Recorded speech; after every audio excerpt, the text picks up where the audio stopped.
The screams echoed through the trees. I couldn't tell if they were human or animal. All I knew was that they were loud, which meant that they were close. As I listened to the high-pitched shrieks, it almost sounded like a couple of people having a shouting match. If I had been at my apartment in town, that's exactly what I would have thought the sound was. But then the pitch changed and it took on a feral quality. I knew whoever or whatever was making the sound. I wanted nothing to do with them. Thinking you're alone in the wilderness is one thing. It gives a certain freeing feeling like you're so close to nature. But knowing you're alone and hearing the terrifying, nearly indescribable sound, it sent chills down my spine. I quickly questioned how much longer I would be alone or alive. Did those things know that I was here? Were they planning their attack? Or was it just a gathering of something, like a harmless chill session in the woods in the dead of night? Survival instinct was screaming for me to get out of there as quickly as possible. Forget the tent and my supplies, just leave. And for a brief moment I nearly listened. Later I wished that I would had. Fortunately, I hadn't made a fire yet and decided against one now. If by some miracle those things didn't know that I was here, a fire would draw them in like flies to something that I didn't want to be in. Even though the screaming was still going at a fever pitch, I quietly snuck into my tent and zipped it shut, as if some flimsy material would magically keep at bay whatever beasts were raging out there. Searching through my pack, I found my Swiss Army knife and kept it firm in my grasp as I lay down on my sleeping bag. I didn't dare settle in for the night. Sleeping through being attacked by wild whatevers and torn to shreds could be bad for my health. As I lay there eyes wide, listening to the horrible sounds that seemed to come from everywhere, they suddenly stopped. At first, this was a relief, but when the sound stopped, so did all of the noises of the forest. It was as if somebody had hit the mute button on all of nature. I heard a loud thumping sound that sounded like drums beating faster and faster until I realized that it was my heart. Trying to calm myself so I didn't have a heart attack on the spot was a challenge. I tried to think of calm blue oceans and sunrises, of beautiful things that had nothing to do with the situation that I was in. Apparently, I did my job too well. I don't remember falling asleep, but I remember waking up in a panic. Jumping up, I looked all around for the beasts that were coming to get me, when all that stared back at me were the contents of my backpack and the four walls of the tent. I allowed myself to take a few deep breaths. It was morning, the sun was up, and the birds were singing. I took both of those as good signs. And being alive was a bonus as well. It was decision time. Do I pack up and cut my trip short by 2 days, or do I write off last night's incident as a rare occurrence and not worry about it today in the daylight, as the sun's rays bathed me in warmth? It's funny how fear manifests itself so much stronger at night. Last night the forest seemed like the most horrifying place that I had ever been, and today it looks like all the beauty of nature is spread out before me. I couldn't imagine anything bad happening in such a picturesque place. As I looked out over the clearing in the woods, I saw a large dark spot that was moving towards me. I dove into my tent and emerged with a pair of binoculars. Peering through them, I saw the spot was a bear and it was headed my way. So much for nothing bad happening in nature. My plan of action was to hide and hope it went away or turned down another path before it got here. That plan didn't work out so well. Within 15 minutes, I could hear it snuffling around the campsite, looking for something to eat. I hoped it wouldn't be eating fresh camper. The can of bear spray was firmly in my hand with my white knuckles clenching it. Having it was one thing, but using it was another. That was my last resort, spray and run. The sniffling got louder and I could hear the bottom edges of the tent being pushed in by a large nose.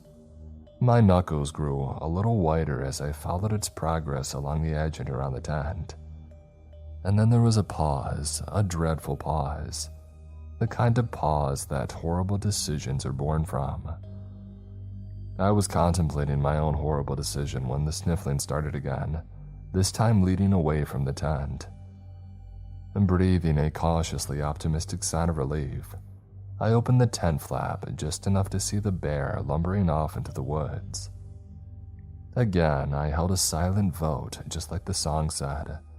Should I stay or should I go? I had only been camping up here once before, but I didn't remember it being this dangerous. Maybe I just got lucky last time. Not wanting my luck to run out, I packed up my tent and got ready to leave. The sun was already high in the sky, leaving me just a few hours to hike out what took me a full day to hike in. I looked for bear tracks to see which way it had left, but the ground was dry, so there was nothing to see. Crossing my fingers, I headed out on the trail, hoping that it had gone some other way. It was easy going, making the terror of last night fade even more. I still kept a wary eye for the bear, though. No use in getting so caught up in nature that I ignore her dangers. After around an hour of walking, I found a large rock on the side of the trail, then decided to take a break. Pulling out a granola bar and a bottle of water, I looked around as I snacked. There was a clearing in the woods and a rough path leading to it. It wasn't any official path, just one that happens when a lot of feet go the same way and trample down the foliage. There was a faint whiff of smoke coming from the clearing, but I couldn't see exactly what was causing it. My curiosity wanted to see what was there, but my common sense said no way. In the end, curiosity fought dirty and said the smoke meant that there had been a fire, and the ashes could blow into the trees if the wind picked up and caused a wildfire. It was a good point, even though the wind was uncannily still at the moment. I took a quick look around to make sure the bear wasn't sneaking up on me, and then started down the narrow path. The trees blocked out some of the light as I headed down the path toward the clearing, making me literally descend into darkness, and it wasn't a good feeling. My eyes darted around looking for anything out of the ordinary, and I slowed my pace. Then suddenly the trees opened up and daylight shone brightly on the clearing and the remnants of a fire with a wisp of smoke still rising. Whoever had made it had been dangerously uncaring about the safety of the woods. The fire sat right in the middle of a patch of grass with no ring of stones surrounding it. My ire rose at the carelessness of this person. I found myself wishing very bad things on them when I noticed something else. There were splotches of red all around the fire. It was like somebody had spilled red paint all around. It was strange. Why would somebody bring paint out here in the middle of the woods? I stalked around the other side of the fire looking for the answer to this mystery, and unfortunately I found it. There was something pale sitting just outside the burnt grass of the fire. It was next to a splotch of red. I bent down and moved the grass to see more clearly. Picking it up, I saw that it was a severed human toe. I dropped it and stood up like a shot. The red splotches made sense to me now. They weren't paint, they were blood. A chill ran down my spine. I suddenly felt very alone and surrounded.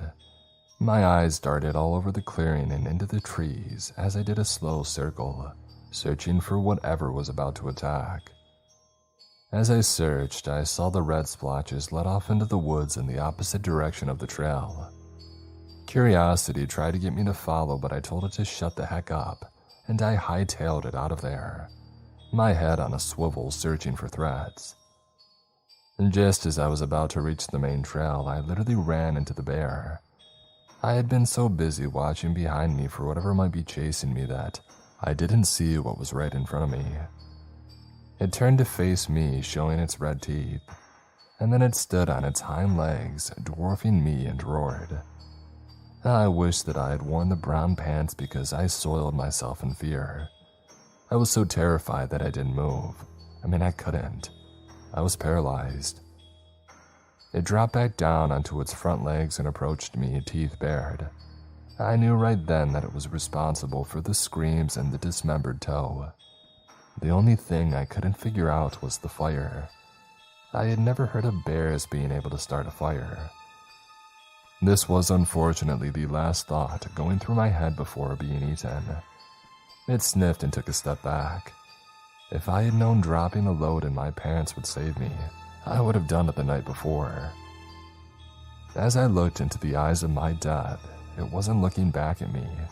It was looking past me. I wasn't sure what kind of trick this bear was pulling. It wasn't like it had to fool me or anything. It had me dead to rights. Curiosity made me turn and follow the bear's gaze, and I instantly regretted it. Standing near the clearing was a monster. It was like nothing that I had ever seen before, and it stood on hind legs at least 8 feet tall. It had the horns of a deer, but the face looked like a deer's skull with no skin on it. Its shoulders were covered in what looked like a cloak made of another animal's skin. The bear let out a deep growl full of menace. I took the opportunity to back away and allow the bear a clear path to its adversary. It glanced at me for a moment and then started toward the monster. As soon as it was past me, I dropped my pack and ran down the trail with every ounce of speed that I could muster. It didn't matter that my car was miles away. It didn't matter that there was no way I could sprint all the way there without collapsing and having a heart attack. But just then I heard the fight. The growling, roaring, slashing, knocking trees down. Sort of fight that would have been awesome to watch.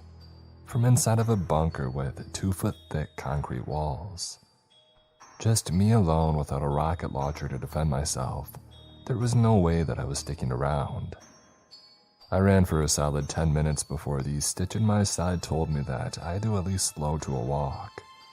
I didn't dare to stop. I knew that I had to keep moving. It was my only chance of surviving by some miracle. The sounds of the fight echoed throughout the trees, making it seem surreal to hear it, and then hear it echo back again. It sounded like the fight was slowing down.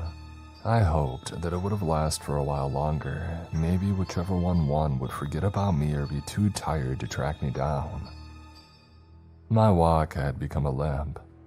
I was nearly out of energy and had a mile to go to the relative safety of my car. I mean, surely by now I could take it easy. As the thought rolled through my brain, the sounds of the fight had ceased. The fading echo was all that remained. I wondered if which one had been victorious and comforted myself that the victor was surely enjoying the spoils by feasting on the fallen adversary. But in the back of my mind, unease grew. What if it didn't forget me? What if it was following me right now? I found myself walking a little faster, much to the pain and chagrin of my legs. The silence that fell in the aftermath of the fight was disconcerting. The animals around me that had been chattering away suddenly falling silent was alarming. I started jogging, each step a new exercise in pain. There was no doubt that I was being followed. The footsteps behind me were getting louder by the moment. My car was in sight though, and I was almost free. The footsteps behind me were very loud now, and I knew that it was right there, but I didn't dare look back. Run, don't think, just run. My thoughts screamed at me. Even my curiosity had no desire to look back. 10 steps from the car, I dug in my pocket looking for my keys. For a brief and terrifying moment, I couldn't find them. And then I dug a little deeper and came away with my prize. I hit the remote to unlock the car and dove into the driver's seat. The engine had just roared to life when the monster appeared. I threw the car in reverse and stomped on the gas, whipping around and making the monster miss, crashing through the windshield. I jammed it into drive and floored it as the monster recovered and started after me. For a long, horrid moment, it seemed to be catching up to me. The road was gravel and had several potholes in it, and I found myself swerving to miss the biggest one so my car wouldn't bottom out. But by doing so, the monster had gained ground. It was almost within reach of my rear bumper when I slid sideways onto the main road. Once on the pavement, I floored it and watched with satisfaction as the monster fell behind. I breathed a sigh of relief as I relaxed and settled in for the ride home. It wasn't long until I was pulling into my driveway and parking. My head fell back against the headrest and I was tempted to take a nap right there when my nose reminded me of the state of my pants. Walking in empty-handed was a mixed blessing. I had left hundreds of dollars in equipment behind, but at least I was alive. My shower called to me and I stripped, threw my pants and underwear in the trash, and then settled into the longest, most rewarding shower of my life.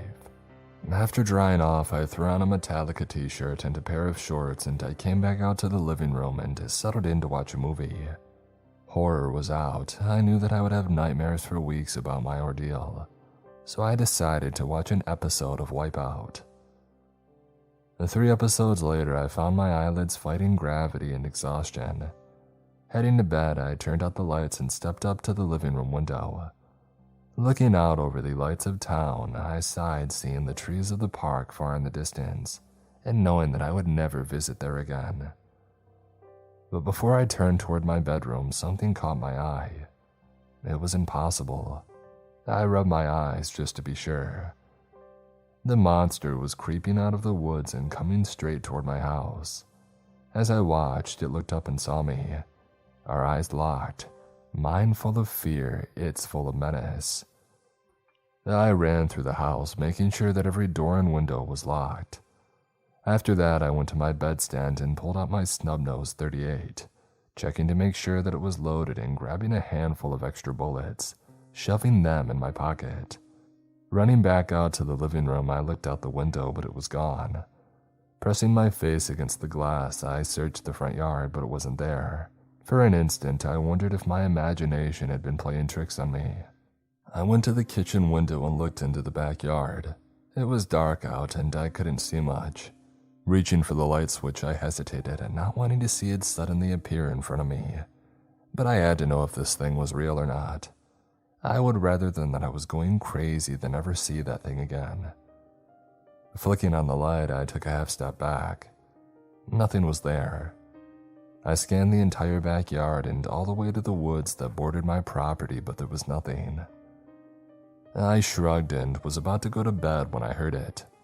My foot stopped on the first step and I turned back toward the door. Someone or something was scraping against the front door. Feeling like I was in a trance, I was drawn to the door. Leaning up to the peephole, I closed my eyes and breathed a silent prayer that nothing would be there. And my prayers were answered.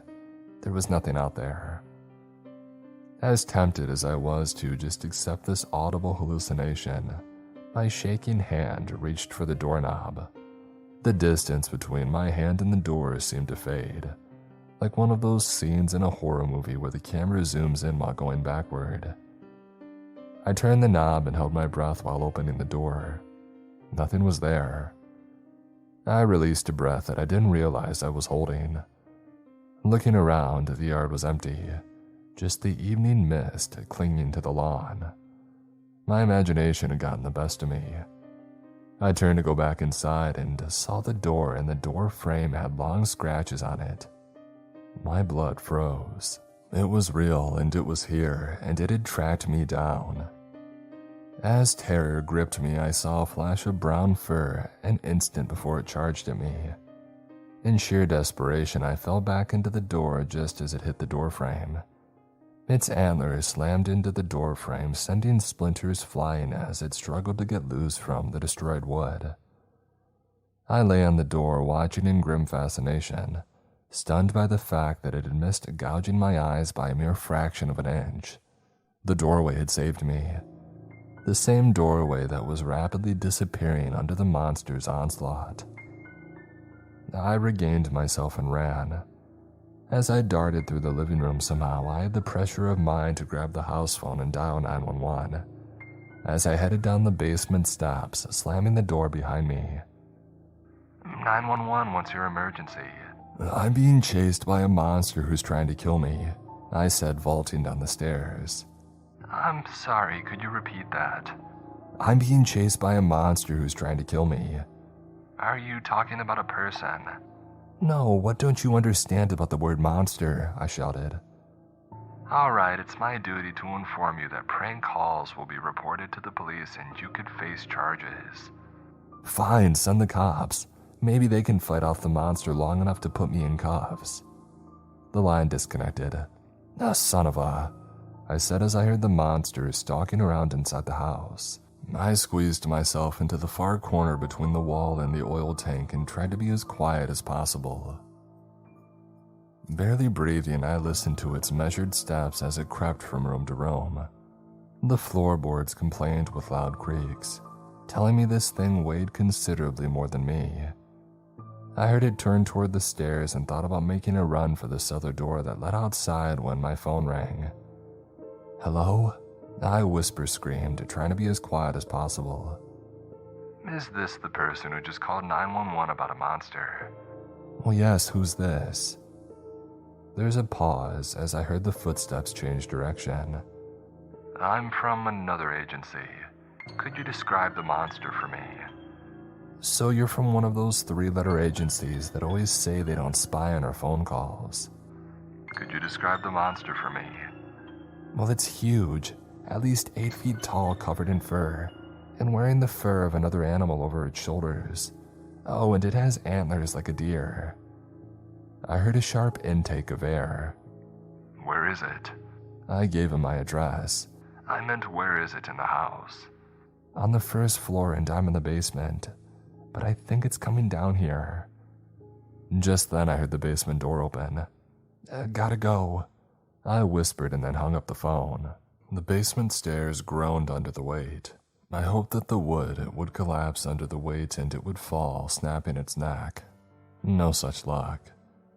The stairs creaked as it continued to the bottom. I had to duck in this basement so that I was sure it was on all fours to keep from getting tangled up in the rafters. My heart pounded. I struggled to keep my breathing quiet so I wouldn't give away my position. The puffing of the monster's breathing was getting closer. I wanted to close my eyes, but I had to know when it came close enough. Instead, I reached into my pocket and pulled out the gun. Aiming it at the corner, I waited. The skeletal snout appeared, but I didn't shoot. The shot would only bounce off of bone. I wanted to hit something more vital and hope that I might somehow survive. The rest of the bony skull made its appearance and went by without noticing me. Next came the neck and the rest of the body. I wasn't sure what this thing's vital organs were, so I held off, hoping that it might not notice me at all. Those hopes were dashed when it sniffed and then whipped around and stared right at me. I took that as a sign to shoot it in the chest. The gunshot was deafening, especially in such a close space. My ears were ringing so loud that I could barely hear the monster screaming and tearing my oil tank limb from limb, trying to get to me. I fired again, trying to hit any part of its body as oil flew from its thrashing around. We were both covered in heating oil and yet it still kept coming. 3 more shots didn't even slow it down. It was so close the muzzle of the gun was nearly touching it. I shoved the barrel in one of its eye sockets and pulled the trigger. The flame from the exploding gunpowder set the oil on fire. I don't know if it was that or the bullet bouncing around in its skull that made it shriek even louder. Flame engulfed its screaming form, making it look like a demon coming from the underworld. I ran out of the basement through the outside doors, bursting out into the open air and disappearing into the night. I was so relieved that I didn't notice right away that I was on fire. The oil that had splashed on me had ignited when the monster caught fire. I tried to push my way out quickly, but the monster had shoved the tank closer to the wall, pinning me. The fire devoured the oil on my clothes and my bare skin, making me scream in agony as I tried in vain to get away from it. And this was it. I would die this horrible agonizing death trapped in an inferno. The monster would get its revenge and not even know it. Maybe once that it had extinguished its own fire, it would come back and devour what was left of me, like a well-done steak. I must have been hallucinating. I could have sworn a cloud enveloped me just before I died. I awoke in a white room with an annoying beeping sound that wouldn't stop. There was a smiling face sitting in the corner staring back at me, attached to a man that I had never met. "How are you feeling?" he said, stepping over to the hospital bed. "Am I dead?" "Not yet. It was close, though. If we hadn't gotten to you when we did, you would have been a shish kebab." I tried to lean up, but pain put me back in the bed. "Yeah, you're not going to be taking any hiking trips for a while. You've got burns all over your legs that'll need some time to heal." "I'm never going hiking again." Are you the guy that I talked to on the phone? Yeah, do you mind telling me the rest of what happened? He said, pulling out a pen and a notepad. Sure. Since you saved my life, it's the least that I could do. He pulled his chair over and got comfortable. What happened to the monster anyway? I said. He hesitated. It got away, didn't it? Yeah, he said, lowering his head a little. We lost the trail after it had extinguished itself, but don't worry, we'll find it. I didn't comment on my opinion of the competency of government agencies out of respect for the man who had saved my life, but suffice it to say I wouldn't be sleeping very soundly once I got back home. Where would you like me to start? I said. The beginning is always a good place. A week later, I walked out of the hospital, literally. The doctor said that I had been very lucky. Because I had been sweating, the oil didn't stick to my skin, and since oil and water don't mix, it was literally floating on top of the sweat on my legs. Even though I did receive some burns, they weren't nearly as bad as they could have been. I guess I'm just one lucky guy. Now I get to go home and barricade myself in my house, hoping that thing forgets about me, or better yet, that it had died from its burn injuries. When I got home, I walked up to the front door and saw these scratches on it. I took the steps, one at a time, looking at the door frame where it had gotten stuck, trying to gouge my eyes out. I opened the front door, slowly expecting it to be waiting behind the door to nab me and drag me off into the forest to do unspeakable things to me. I realized my white knuckles from the doorknob, then quickly shut and locked the door. The splinters and sawdust covered the carpet, along with muddy, inhuman footprints. After doing a quick walkthrough of the house to make sure that it wasn't there, I grabbed the vacuum and started cleaning. I had just finished when a knock on my door nearly sent me through the ceiling. Peeking out through the peephole, I saw the man who had saved me that night and opened the door. What are you doing here? I said. Came to check up on you. Mind if I come in? I stepped aside and motioned for him to enter. He stepped in and scoped out the room. It's surprisingly clean for having a Wendigo nearly destroy it. I just got done vacuuming. He eyed me up and down. Of course you did, he said, plopping down into a comfortable chair. So how goes the hunt? I said, sitting in my usual chair. He shifted in his seat. It's going well. So you've captured it then? Well, not exactly. Killed it? He shook his head. Then what have you done? Well, I saved your life. And I thank you, but what have you done lately? Well, that's kind of what I'm here for. How would you like to join our team? A team of what? Cryptid hunters. I looked at him with sheer disbelief. Pass. You haven't even heard. I don't want anything to do with that thing, I said, walking into the kitchen. But you're the only one who's ever survived an attack. I wondered to myself if that was true or if he was just trying to make my pride force me into a bad decision. Pass, I said. You wouldn't be going alone, he said, getting up and following me to the kitchen. There are 2 other cryptid hunters that would be along, plus me. Not interested, I said. There's a reward for its capture, and you would get a share of it.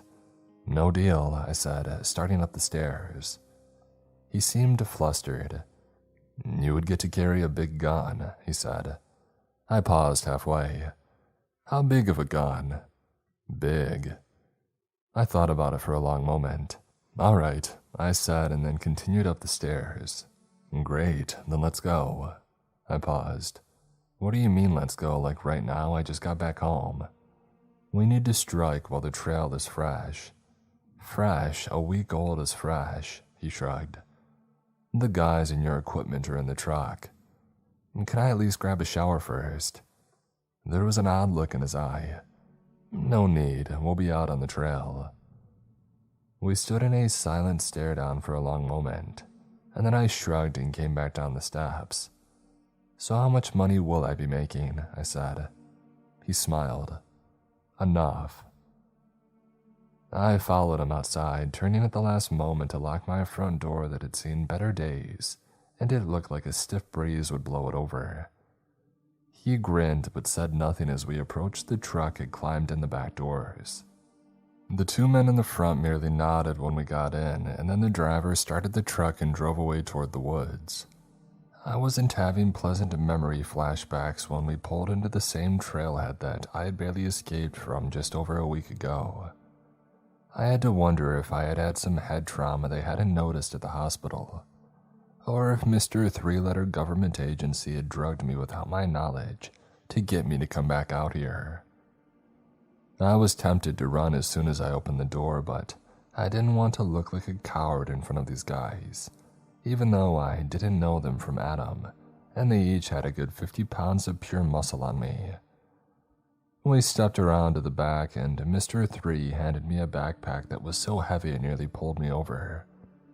"You're gonna be good with that," he said, noticing my struggle. "You can take some stuff out if you want." "Nope, I'm good," I said, hefting it onto my back and somehow managing to keep it there without my knees buckling under the weight. Next, he handed me a belt that had all kinds of stuff on it, including the big gun. It was a revolver, but the cylinder was so long I wondered if it would shoot rifle shells. "Just remember, we're trying to capture it, not kill it." "That was never a part of the deal," I said. "It is if you want the big payday." I stopped in front of him. "What if I want revenge?" He looked me up and down, sizing me up as if seeing me for the first time. "Well, then you should go home and leave the hunting to us," he said, and then stepped around me and started down the trail. The second hunter followed him, but the third stayed behind him and stared at me. "Aren't you following them?" I said. "I'm the rear guard. I go last and watch everybody else's back." "So you're waiting to see if I follow them or tuck my tail between my legs and slink home?" Pretty much." I looked from the trail to the road and back again, and then slumped my shoulders and started down the trail. "So, what do I call you?" I said over my shoulder to the hunter beside me. He was silent for a moment and then softly said, "You can call me Ray." My mind shot back to an old comedy routine that I had seen on one of those classic TV shows. "All right, Ray, I guess it's gonna be you and me for a while, because I know I won't be catching up to them with what feels like a Buick strapped to my back." "You told you to take out whatever you felt you didn't need. You ever heard of this thing called pride, Ray?" He shook his head ruefully. "Unfortunately, yes. Does that mean I can count on you to continue to make stupid decisions?" I stopped and turned to him. "I think the answer is obvious." "Great," he said with no small amount of sarcasm. We started down the trail, and I must say I did pretty well for around a half hour. And when I say pretty well, I mean trudging, heaving, and moaning at the incredible amount of weight on my back as we slowly followed the trail through the forest. To make things worse, it started to drizzle out. It didn't take too long for him to have. "Enough," he said. "Just stop right here." I obeyed and nearly fell over backward as gravity grabbed the backpack and tried to hurl it to the ground. If it wouldn't have been for Ray catching me, I would have hit the ground hard and rolled around like a helpless turtle, unable to get up on my own. He lifted the pack off my back effortlessly and set it on the ground. He dug through it and started thrusting things toward me. "Here," he said, shoving a handful of granola bars toward me. "Put these in your pants pockets." Next, he handed me a flashlight and some extra rounds of ammo, a water bottle, and a rain poncho. I took the poncho out of its wrapper and put it on. The first few steps I took sounded like I was wearing a snowsuit. Everything that he had given me to stow in my pockets made some kind of noise. The granola bar wrappers rubbed together. The rounds of ammo clinked and clicked. Even the rain poncho made noise when I took a step. "I thought we were trying to sneak up on this thing," I said, stopping in my tracks. "I sound like a freaking one-man band." "Don't worry about it," he said, avoiding my eyes as he set the pack off to the side of the trail and stepped past me. "I'm sure the rain will cover your sounds." I looked up and only a few drops landed on my cheeks. The rest was just a fine mist.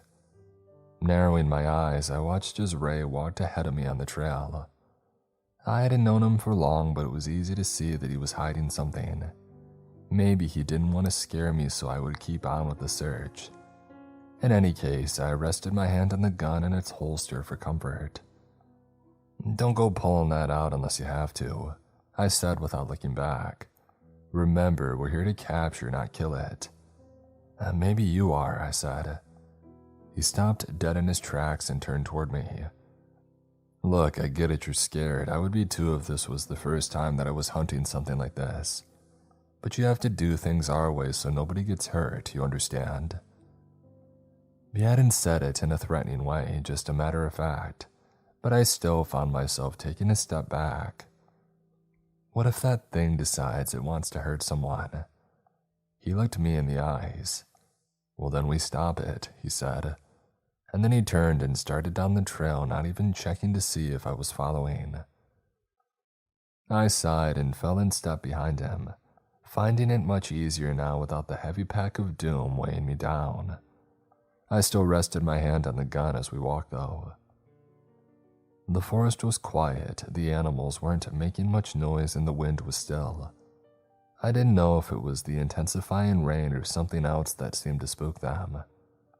"Ray," I heard someone whisper. He stopped and whipped around on me. "What?" he said, looking at me. I didn't say anything. His eyes were full of suspicion, but he continued along the trail. It wasn't long until we heard the sound again. "Ray." His eyes instantly shot to me, but I held up my hands in surrender and shook my head. He scanned the trees, looking for where the voice had come from when we had heard it again. This time he was able to focus in on where it had come from. He started toward it without a second glance at me. "Wait a minute. Are you sure you want to follow this?" I whispered. "Of course," he said, but his eyes had an otherworldly quality to them, like he had been hypnotized or somehow was under the voice's spell. He stepped forward slowly but not carefully. It was as if he were being drawn and started walking into the woods in front of me. He had almost disappeared when suddenly the creature appeared as huge and real as ever. Its skin was burned all over its body and hanging loosely in some places, like it was about to fall off. It was much more terrifying than the last time that I had seen it. Even the hide of the other animal that it wore as its shawl seemed melted to its shoulders. It slashed Ray across the throat in one lightning-fast motion. All I saw was a spray of red before the creature picked Ray up and started off into the woods. Before I knew what was happening, my gun was in my hand and I was firing it over and over at the beast as it escaped with its prize. I fired the gun empty but kept squeezing the trigger on empty cylinders. Finally, I realized I wasn't shooting anymore and emptied the shell casings out, digging into my pocket to reload and dropping bullets in my haste. Once I finally had it reloaded, I slammed the cylinder shut and looked for the creature. To my surprise, 2 trees came toward me. I aimed the shaking gun toward them when one of them said, "Stop, don't shoot us." It was so shocking to hear a tree talk that I obeyed its command. They continued to advance on me when they stopped a few feet away, and one of them ripped its top off, revealing a human head. It was the agent. "Give me that gun," he said with an outstretched branch. "Absolutely not," I said, holding it away from him like a kid withholding a toy from a parent. "Where have you two been?" The other agent removed his tree top as well. "We were staking out the area. You two were supposed to bring it to us so that we could capture it." "Bring it to you? How were we supposed to do that?" He stared at me for a long time, looking as though he wasn't sure of what to say. I finally got it. "You used me as bait. You know, once that thing got my scent, it would follow me." He shrugged. "It was as good a plan as any. Except it caught on to your little plan and now Ray is in harm's way and it could already be dead." "What do you mean dead?" he said. I described him being taken with a special emphasis on the blood spray. He stared at me silently. "We need to regroup and think of what to do next." "What to do next is to find this thing and put as many holes in it as possible before it has Ray for an afternoon snack." I said, holding up the gun for emphasis. I told you that we're bringing it in alive. Even at the cost of our lives, I said, looking from one agent to the other. My point seemed to sink in grudgingly with both of them. We still need to find it, the head agent said. After we find it, we can debate killing it or not. Fine, this way, I said, starting in the same direction I had seen the creature and Ray disappear. Who died and made you boss? He said, following as quickly as his tree outfit would let him. I turned and faced him, as serious as a heart attack. Hopefully not Ray, I said, and then turned and resumed in the direction that I had seen them. I didn't turn back to see if they were following, but I could hear trees rustling behind me. I hoped that was them or I was in trouble. As we walked, my senses were on alert, watching and listening for the creature in hopes that it wouldn't pull another sneak attack. Thinking back to the brief battle, I wondered how many of my 6 shots hit the beast and how many might have hit Ray. I couldn't be that careless in the upcoming fight. I would have to take a better aim and be patient. Not only was there Ray to think of as a potential victim, but also the 2 clowns behind me dressed up as trees. We weren't on any trail, and that made it rough going for me. My legs were still sensitive, and I had rushed out of the house in just a pair of shorts and a Metallica t-shirt. The rain poncho that I wore gave a little warmth, but not as much as I would have liked. When we left, it was nice out, with the temperature in the mid-70s, but once the rain had started, it had dropped 10 degrees. That plus the fact that we were walking through rough country, avoiding thorns and all kinds of plants that seemed like they were designed just for the annoyance factor. I can't imagine how those 2 behind me were doing in their ridiculous tree outfits. I turned to check on them, but they were gone. Slowly looking around the forest, I searched for them, but they were nowhere to be found. With their outfits on, they could have been right beside me and I wouldn't know it. And they also admitted to using me as bait. Maybe that's what they were doing again. I wish that I would have just stayed home and ordered a pizza and watched Wipeout on TV, and then fallen asleep on the couch. That would have been a good first day home from the hospital. Instead, I was freezing in the middle of the woods all alone. And I had lost which direction I was going, so now I was officially lost in the woods too. Great. The rain was coming down harder now, and I decided to look for some kind of shelter and to regroup. I walked forward, looking not for the creature but anything that I could use to hide from the rain. A cave would be great as long as nothing was in it. A fallen tree that I could sit under would do as well. In the end, I lucked out. I hadn't gone far when a cave had appeared up ahead. Instead of blundering inside, I circled around and watched the entrance for a while, until I was cold enough to ignore the potential danger and get out of the rain.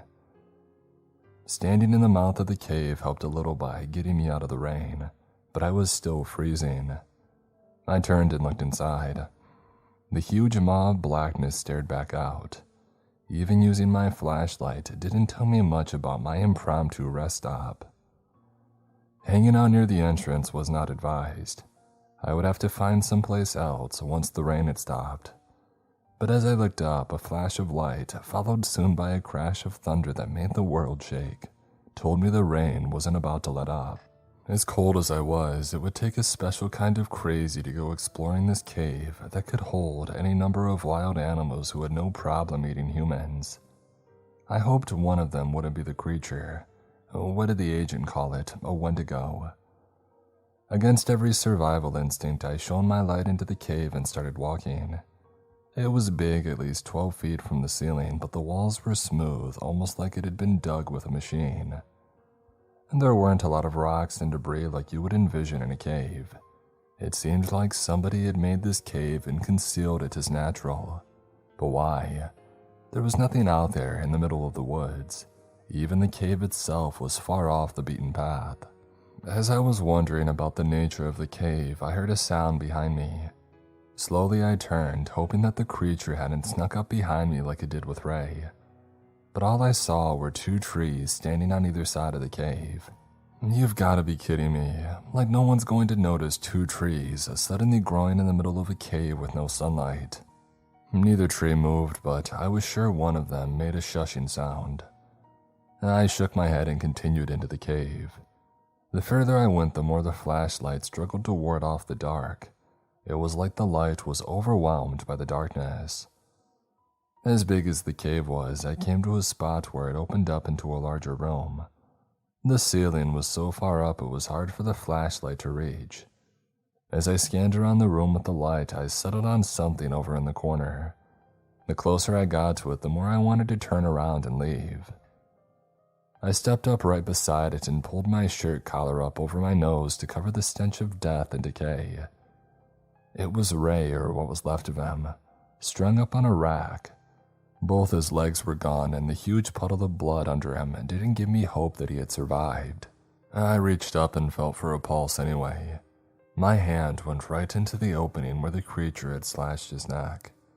There was no pulse. At least I didn't see any bullet holes in him. That made me feel a little better. I hung my head and turned to report to the trees following me when I saw a sight that made me question reality. The creature had returned. It was in a life-and-death battle with a tree. It had picked the tree up and was holding it near the top.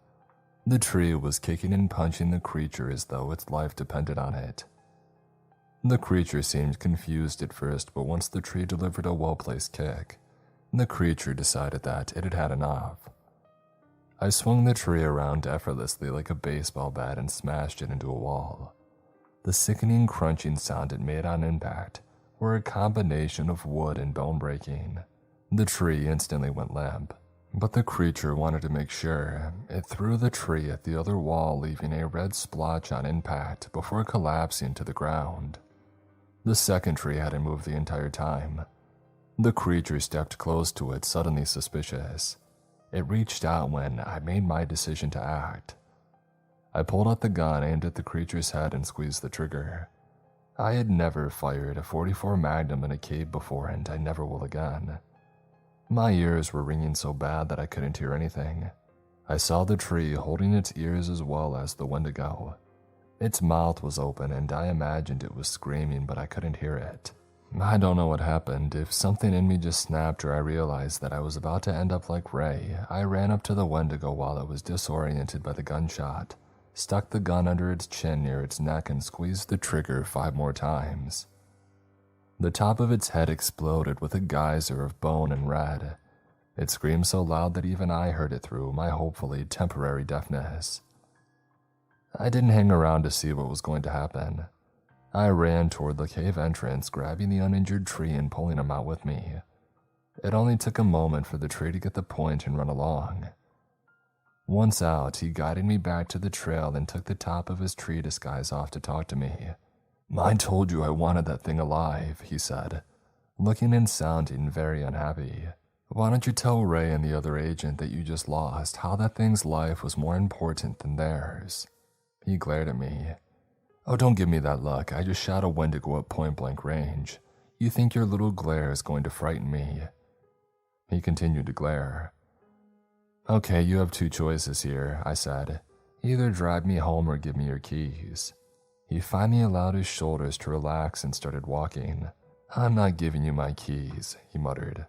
We walked back out in silence. Whatever his deal was with bringing the creature in alive, he was serious about it. I was just glad the whole ordeal was over. "Do you think it's dead?" I said. He ignored me for a few minutes and then finally said, "I don't know, I've heard some amazing stories about how they recuperate." "Wow, gee, thanks, I feel so much safer now," I said as we rounded a corner, and there, standing in the middle of the trail, was a huge bear. We both froze. "What do we do?" "Shut up," he said back. We stood as still as humanly possible as the bear sniffed the air and lumbered up to us. For some reason it looked familiar. Could it possibly be the same bear that fought with the Wendigo over a week ago? It had some scars and scratch marks on it that looked partially healed. It stepped up to the agent and stared at him. Perhaps it had never seen a tree partially eat a human before. That's what he looked like with the top of the outfit off. Like the tree had half digested a human the way a snake devours its prey. And then it stepped over and sniffed me. Its eyes grew wide with what I would almost call fear. But that couldn't be right, now could it? I mean, why would a bear be afraid of me? It turned tail and ran off into the woods without looking back. What was that all about? I said. Do you really want to question it, or do you just want to get out of here? Get out of here, I said, my feet already double timing it down the trail. We were within sight of the car before we slowed down. Both of us were breathing hard from power walking the entire way. I was sure that it couldn't have been easy for him in that tree suit. I think I may have figured it out, he said as we arrived at the car and he fished out his keys. Do tell, O wise one, I said. It smelled the Wendigo's blood on you. What difference does that make? Think about it. If you're enough of an alpha to have Wendigo blood on you, the bear probably didn't want to mess with you. I thought about it and it made sense in a way. Just as we were about to leave, we heard an inhuman shriek off in the distance. He turned to me with a gleam in his eyes. Oh no, I said. You take me home right now that I don't care if you go try to hunt this thing down and end up getting eaten. All right, he said, pouting. We drove in silence, each of us in our own world of thoughts. Every once in a while, I couldn't help glancing in the rearview mirror just to be sure. When we arrived at my house, I got out and turned to leave and then stopped. Why was that cave man-made? I said. What makes you think it was man-made? He said with a nervous chuckle. Well, the walls and ceiling were too smooth. They seemed rough enough to me. So you're not going to tell me that there was a secret military base nearby? You enjoy your recuperation, sir, he said, handing me a business card. If you ever have problems like this again, give me a call. I dropped the card on the seat.